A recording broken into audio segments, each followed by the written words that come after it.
الحمد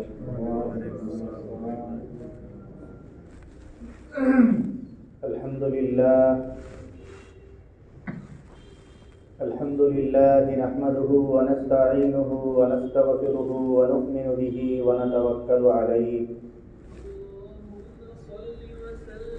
ونعوذ بالله من شرور أنفسنا ومن سيئات أعمالنا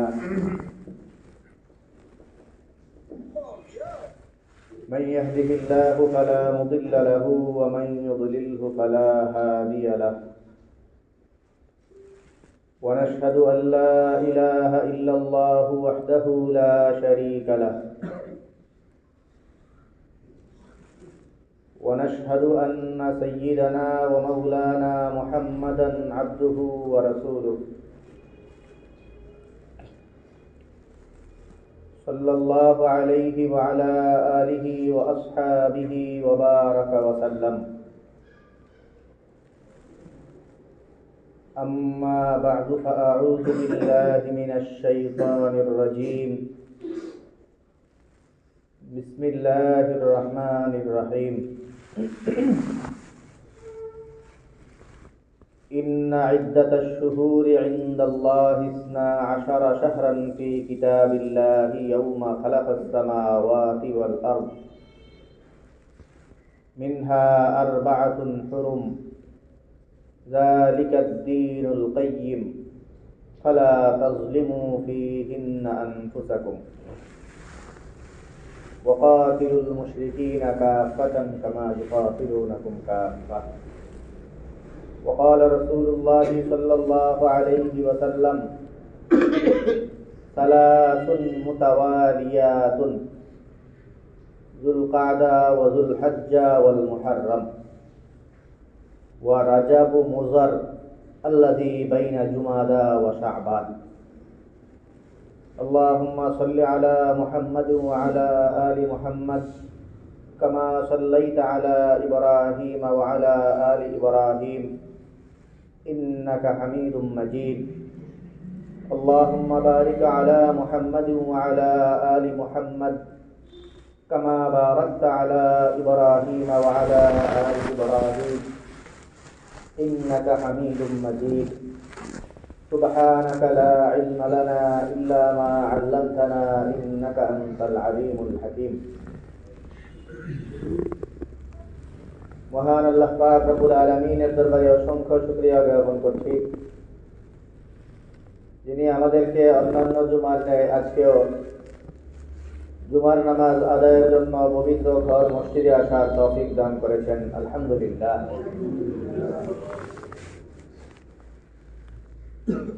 মুহতারাম হাজিরিন, আমরা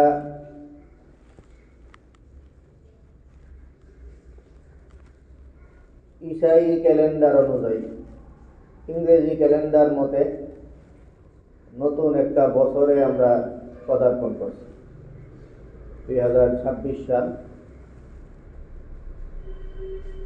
এবং 2026-এর আজকে 2 তারিখ। এমনিতে এই নতুন বছর কেন্দ্রিক কথা আমরা বিভিন্ন সময় বলি, সেই হিসাবে অন্য আরেকটা বিষয় আমরা বলবো। এর আগে ছোট্ট করে 2টা কথা বলি। একটা হইল নতুন বছর মূলত তো কোরআন এবং হাদিসের মধ্যে নতুন বছর কেন্দ্রিক কিছু আমল আমরা পাই। বাকি সেই আমলগুলো যেহেতু শরীয়তে প্রধান মানদণ্ড হইল হিজরি সনের, এই কারণে হিজরি সনকে কেন্দ্র করে সেই আমলগুলি আমরা হাদিসে পাই। বাকি যেহেতু নতুন বছর হিসাবে আমাদের সবারই এই ইংরেজি সনই সবচেয়ে বেশি এখন আমরা চর্চা করি, যদিও মুসলমানদের চর্চার জন্য সবচেয়ে বেশি হিজরি সনটা চর্চিত হইলে সেটা ভালো হইত। তো যাক, সেই ভালো কাজ তো আমরা করতে পারতেছি না, এই কারণে ইংরেজি সনই আমাদের কাছে এখন সবচেয়ে বেশি প্রণিধানযোগ্য। সেই হিসাবে নতুন বছর মনে হইলে সবার মাথায় জানুয়ারি আসে সবার আগে। সেই হিসাবে হাদিসের যেই বয়ানগুলো, যেই আমলগুলো, সেগুলোকে আমরা এখানেও করতে পারি। এই জিনিসগুলি মাথায় রাখেই যে সেই হাদিসগুলি মূলত ছিল মুহররম মাসকে কেন্দ্র করে, নতুন বছর মানে হিজরি নতুন বছর যেটা, সেই বছরকে কেন্দ্র করে। তো সেটা মাথায় রাখতে পারলে, সেটা যদি আমরা মাথায় রেখে তারপরে এই জানুয়ারি কেন্দ্রিক আমরা সেই চেষ্টা, সেই দোয়া এগুলি করি, আশা করি আমাদের সেই দোয়া আল্লাহ তাআলা সেই অনুযায়ী আমাদেরকে আমরা যা চাই সেগুলো দিবেন। নতুন বছর মূলত ভাষা যেটা, সেই ভাষার সাথেই আর আমরা মিলাইতে পারব না। আরবি ভাষায় মুহররম মাস যখন যুক্ত, নতুন বছর যুক্ত, তখন হাদিসে আছে সাহাবায়ে কেরাম দোয়া করতেন, সাল্লাল্লাহু আলাইহি ওয়াসাল্লাম এই দোয়া শিক্ষা দিয়েছিলেন, আল্লাহুম্মা আহিল্লাহু আলাইনা বিল আমনি ওয়াল ঈমানি ওয়াস সালামাতি ওয়াল ইসলামি ওয়া রিদওয়ানিন মিনার রাহমানি ওয়া জাওয়াজিন মিনাশ শাইতান। দোয়ার অর্থ তো আল্লাহ আমাদের এই নতুন বছর এটাকে আমাদের শান্তশিষ্ট, নিরাপত্তা এবং আমাদেরকে আল্লাহ পাক রব্বুল আলামিনের আশ্রয় ইত্যাদিতে রাখুন এবং শয়তান থেকে আমাদেরকে দূরে রাখুন। তো এই দুয়ার শুরুটাই হয়েছে আল্লাহুম্মা আহিল্লাহু আলাইনা, আল্লাহ আমাদের যেই নতুন বছরের হেলাল, যেই নতুন বছরের চাঁদ দেখা দিচ্ছেন, এই নতুন বছরের চাঁদকে কেন্দ্র করে এই দোয়া। তো সমস্যা হইল জানুয়ারি মাসে এই দোয়া করলে জানুয়ারি মাসের শুরুতে তো চাঁদই উঠে না, চাঁদ তো উঠে আদি মাসের শুরুতে। তো তারপরে নতুন বছর কেন্দ্রিক এই দোয়া বা নতুন বছরে আমাদেরকে আল্লাহ তাআলা ভালো রাখার জন্য আমাদের নতুনভাবে পরিকল্পনা করা, পিছনের অপরাধ ইত্যাদি থেকে কাজগুলি আমাদের করা উচিত ছিল না, সেগুলি থেকে তওবা করা এবং নতুন উদ্যমে আমাদের আল্লাহ পাক রব্বুল আলামিনের বাতলে দেওয়া পথ অনুযায়ী জীবন পরিচালনা করার পদক্ষেপ, সেটা নতুন করে গ্রহণ করা, এটা আমাদের প্রত্যেকেই এই নিয়ত করা, এটা আমাদের জন্য জরুরি। এই হলো একটা ব্যাপার। দ্বিতীয় আরেকটা ব্যাপার হইল নতুন বছরটা, এটা নিয়ে আমরা আগেও বলছি গত সপ্তাহে একটু। তো নতুন বছরের মানে এখন 2026 আসছে, এর একটা অর্থ হইল আজ থেকে 2026 বছর আগে হযরত ঈসা আলাইহিস সালাম জন্মগ্রহণ করছেন। হযরত ঈসা আলাইহিস সালামের জন্মকে কেন্দ্র কইরা এই ক্যালেন্ডারটা প্রণীত হয়েছে। এই যে ক্যালেন্ডার প্রণীত হয়েছে, এই ক্যালেন্ডারের একটা কথা সম্ভবত সত্য, সেটা হলো ঈসা আলাইহিস সালামের জন্ম ঐতিহাসিকভাবে আজ থেকে 2026 বছর আগেই হয়েছে। যদিও আমরা বলছিলাম যে তারিখটা নিয়ে এরা কিছু ঝামেলা করছে, তারিখটা ঈসা আলাইহিস সালামের জন্মকে কেন্দ্র করে না, অন্য কোনো খ্রিস্টান পাদ্রী বা খ্রিস্টান শাসক এই ধরনের কারো তারিখকে এখানে বসায় দেওয়া হয়েছে। বাকি সনটা ঠিক আছে, আপনারা যদি কেউ ইতিহাস চর্চা করতে তাহলে এইটুকু শিখতে পারেন এখান থেকে যে আজ থেকে 2026 বছর আগে ঈসা আলাইহিস সালামের জন্ম হয়েছিল। তবে এই সনটা, এটা যেহেতু ক্যালেন্ডারটা প্রণয়ন করছে খ্রিস্টানরা, এই জন্য মুসলমানদের চিন্তা চেতনা এটা মাথায় রাখা হয় নাই। মুসলমানরা মানুষের জন্ম মৃত্যু এগুলোকে খুব একটা বার্তা দেয় না, এগুলোকে তেমন গুরুত্ব দেয় না। মুসলমানদের কাছে গুরুত্ব হইল কর্মে। এই জন্য জন্ম মৃত্যু এগুলোকে কেন্দ্র কইরা, এই জন্মকে কেন্দ্র কইরা জন্ম বার্ষিকী, মৃত্যুকে কেন্দ্র কইরা মৃত্যু বার্ষিকী, এইসব বার্ষিকী ইত্যাদি পালন করা, এই জিনিসগুলো মানুষজন, এই জিনিসগুলোর সাথে মুসলমানের চিন্তা চেতনার কোনো সম্পর্ক নেই। নবী সাল্লাল্লাহু আলাইহি ওয়াসাল্লামের ইন্তেকালের পর যখন হিজরি ক্যালেন্ডার প্রণয়নের চিন্তা আসলো, তখন এই জিনিসগুলোকে অ্যাভয়েড করছেন মুসলমানরা, সাহাবায়ে কেরাম বলছেন যে না, জন্মকে কেন্দ্র করেও ক্যালেন্ডার হইতে পারে না, মৃত্যুকে কেন্দ্র করেও না, কর্মকে কেন্দ্র করে হইতে পারে। নবী সাল্লাল্লাহু আলাইহি ওয়াসাল্লামের জীবনের সবচেয়ে মহৎ কর্ম ছিল নিজের আত্মীয় স্বজনকে ছেড়ে দিয়ে, নিজের ভিটামাটি ছেড়ে দিয়ে আল্লাহ তাআলার দ্বীনের জন্য হিজরত করা। এত বড় যেই কোরবানি হিজরত কর্ম, সেই মহান কর্মকে কেন্দ্র করে ক্যালেন্ডার প্রণয়ন শুরু হয়েছে, সেটাই ছিল আমাদের সেই হিজরি ক্যালেন্ডার।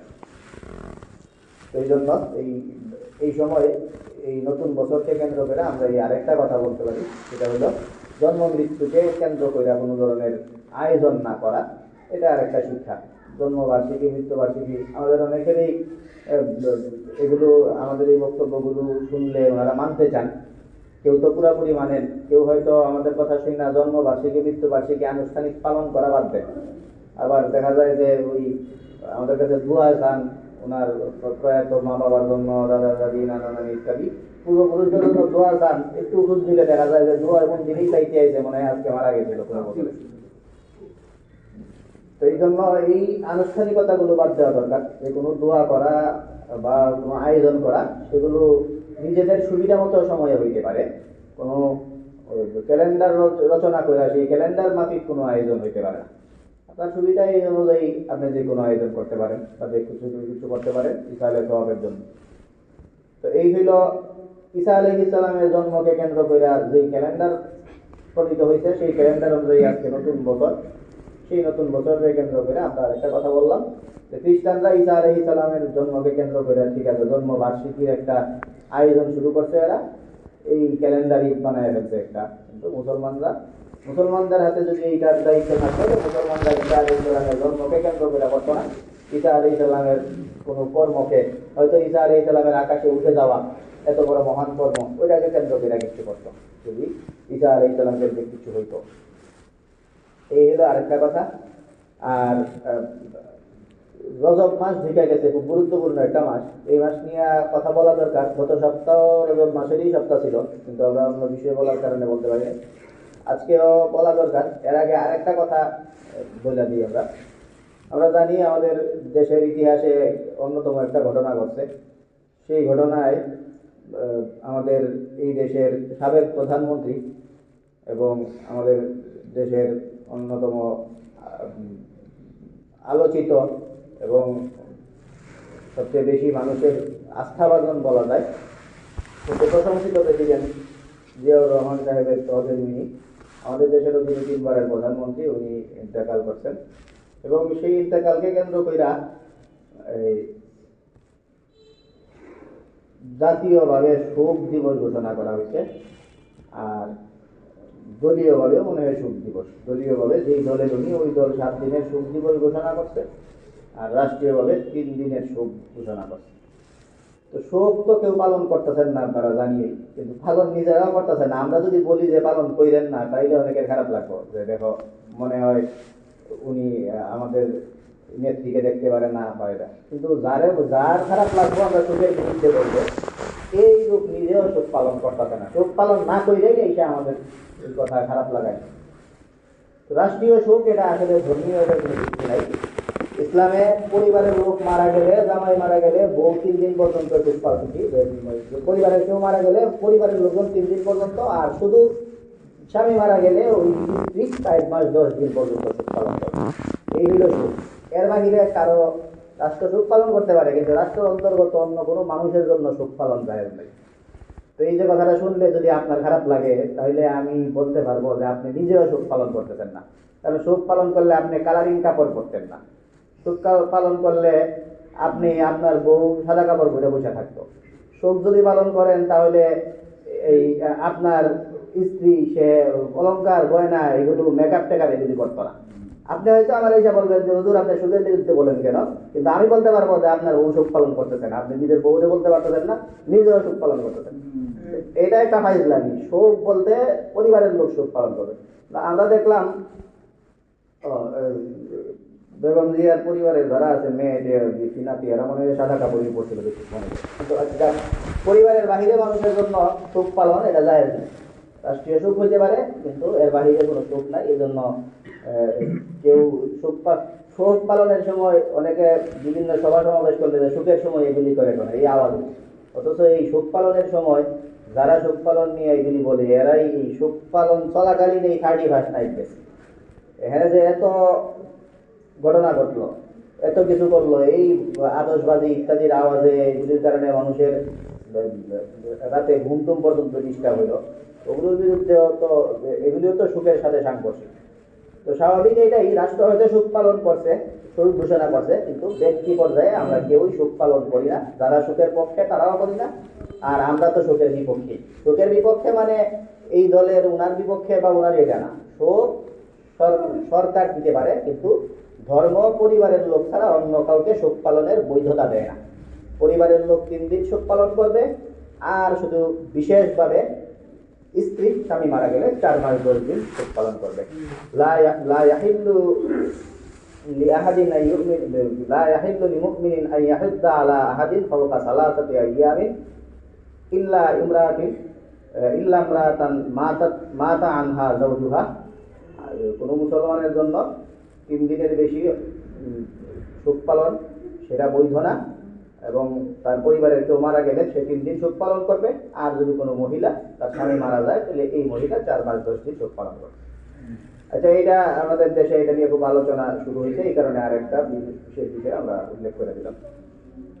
এরপরে আমরা যে বিষয়টা নিয়ে কথা বলতে বেশি আগ্রহী ছিলাম সেটা হলো রজব মাস। তো রজব মাস আমাদের মধ্যে প্রবেশ করছে।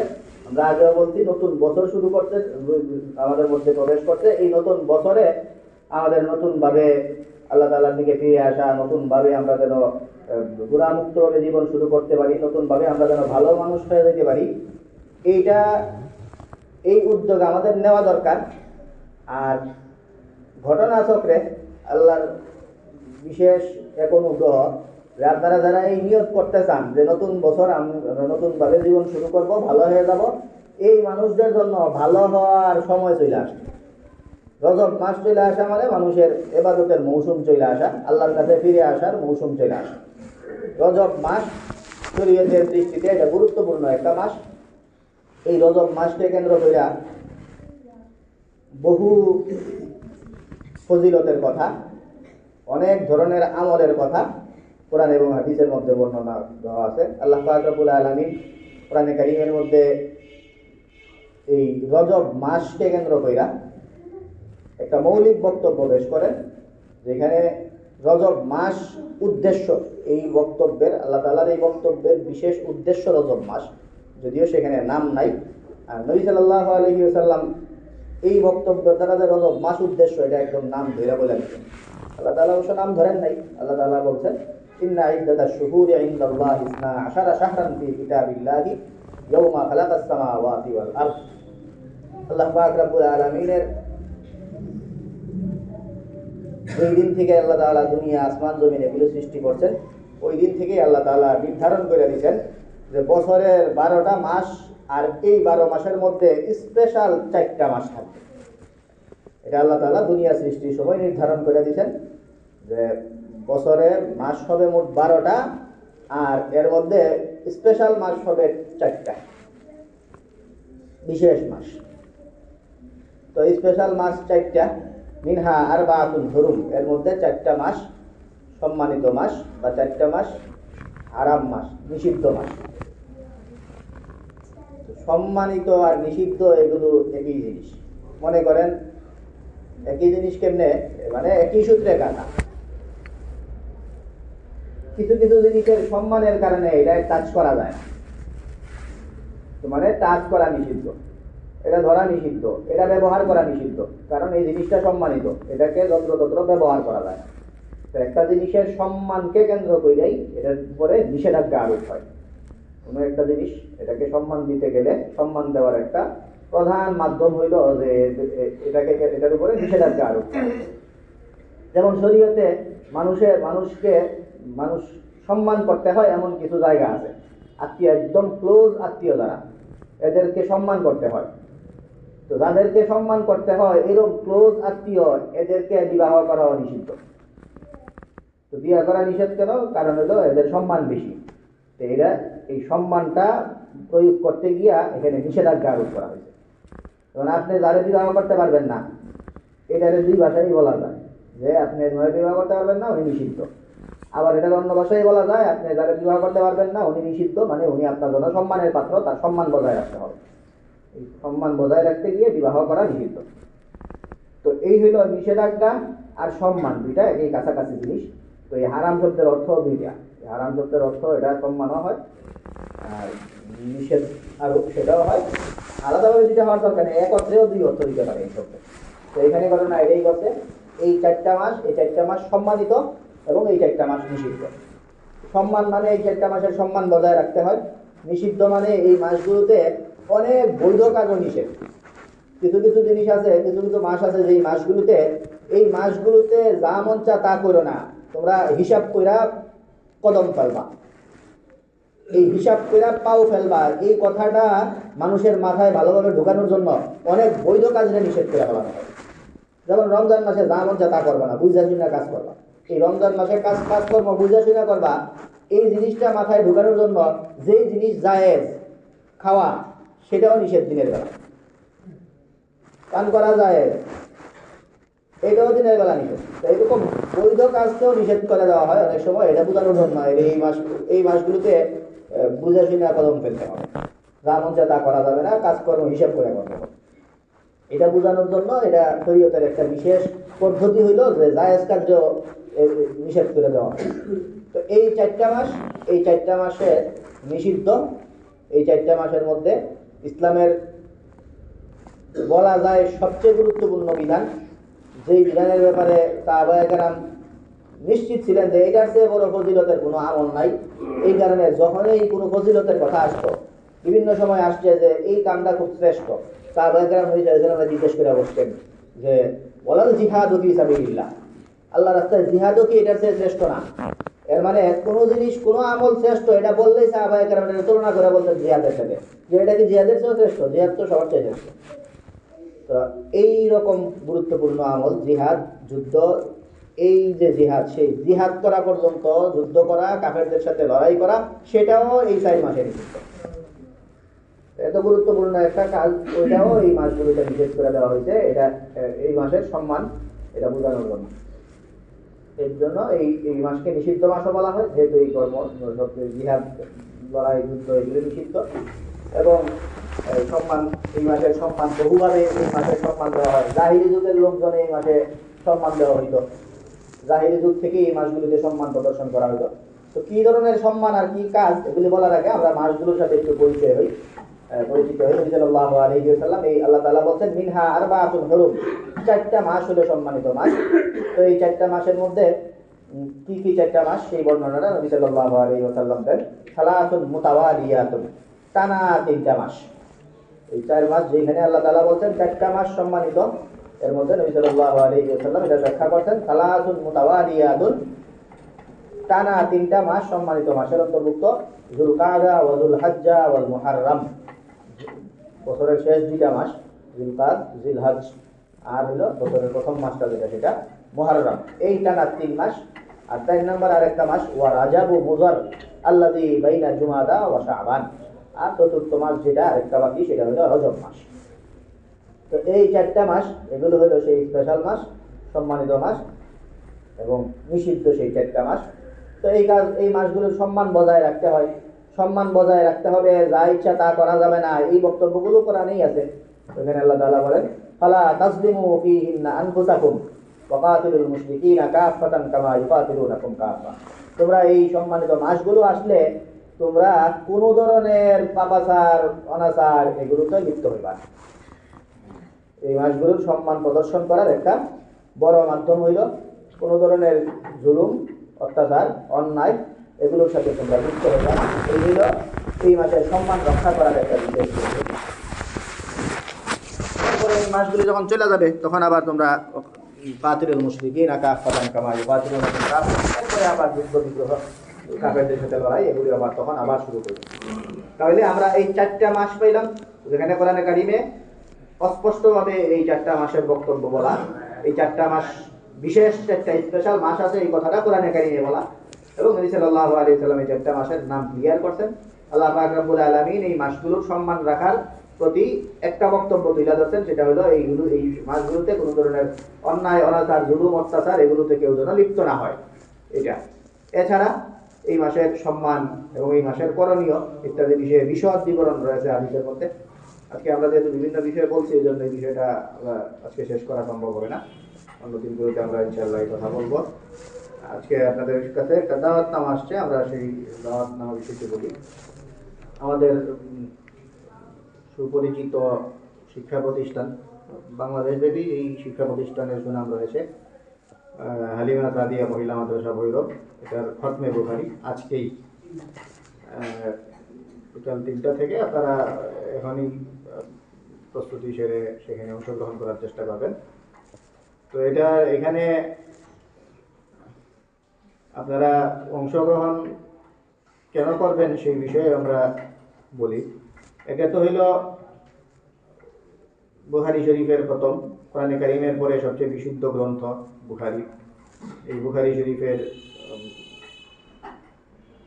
কওমি মাদ্রাসা, মাদ্রাসার শিক্ষা ইত্যাদির সাথে সবাইকে মাদ্রাসাগুলো জড়াইয়া রাখতে চায়। সারা বছর আপনারা গিয়ে ওইখানে বসে কি পড়ানো হয় এগুলো তো শুনতে শোনার ফুরসত হবে না। এই কারণে যখন শুরু করা হয় তখন আর শেষ দিকে আপনাদেরকে একটু ডাকা হয়। তো সেই ডাকগুলিতে সারা দিবেন। হয়তো বুখারীর পরে কোরআনে কারিমের খতম হয়, বুখারী শরীফের খতম হয়, এরপরে দোয়া হয়, সেই দোয়া কবুল হয়। এই মর্মে বহু বক্তব্য পূর্বসূরীদের, আমাদের আকাবির আসলাফদের রয়েছে। সেই কারণেও আর এই অনুষ্ঠানে বিশেষভাবে আপনারা যাওয়ার কারণ হলো যে অনুষ্ঠানে কাকে আনা হইব এটা নিয়ে বেশ কয়েকদিন আলোচনা চলছে। সেই আলোচনায় বিভিন্ন অংশে আমিও যুক্ত ছিলাম, কারে আনা যায়। তো কাকে আনা যায় সেটা নিয়ে আমাদের কারোই মনোভূত হইতেছিল না কাকে আনা যায়। সবাই যখন মোটামুটি কাকে আনা যায় এটা নিয়ে ভাল লাগতেছিল না, এই সময়ে হঠাৎ এক নিয়ামত পাওয়া গেছে। সেটা হলো আমাদের বাংলাদেশে হঠাৎ করেই পাকিস্তানের একজন সফর করা শুরু করছেন, ওনার সফর। এবং সেই সফরে আমাদের আসলে ওনাকে আনার ফুরসত বা আমাদের সাধ্যে কুলাইতো না। ঘটনাচক্রে এই রাস্তায় কিশোরগঞ্জ থেকে ওনার আজকের প্রোগ্রাম, এবং কিশোরগঞ্জের তারাবাসা মাদ্রাসা সহ বেশ কিছু জায়গায় ওনার প্রোগ্রাম। পথিমধ্যে আমরা ওনাকে ধরে ফেলতে পারছি। আমাদের এখানে একটু সময় দিয়ে যাবেন। পাকিস্তানের বিখ্যাত আলেম, একদম শীর্ষ পর্যায়ের আলেম, যার বুখারী শরীফের দর্শ দিতে যিনি আসবেন, ওনার ব্যাপারে এই কথার শ্রুতি আছে যে মানুষ তো হাফেজ হয় কোরআনে কারিমের, উনি বুখারী শরীফেরও হাফেজ।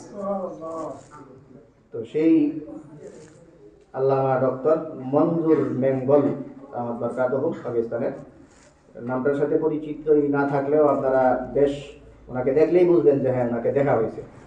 তো উনি আপনাদের খুবই কাছে আসতেছেন।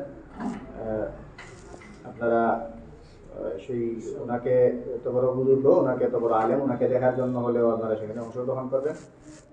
3টা থেকে এখানে লেখা, আপনারা তার আগেই এখন থেকে যাবতীয় প্রস্তুতি সেরে সেখানে অংশগ্রহণ করার চেষ্টা করবেন। আল্লাহ পাক রব্বুল আলামিন আমাদেরকে তৌফিক দান করুন। ওয়া আখিরু দাওয়ানা আলহামদুলিল্লাহ।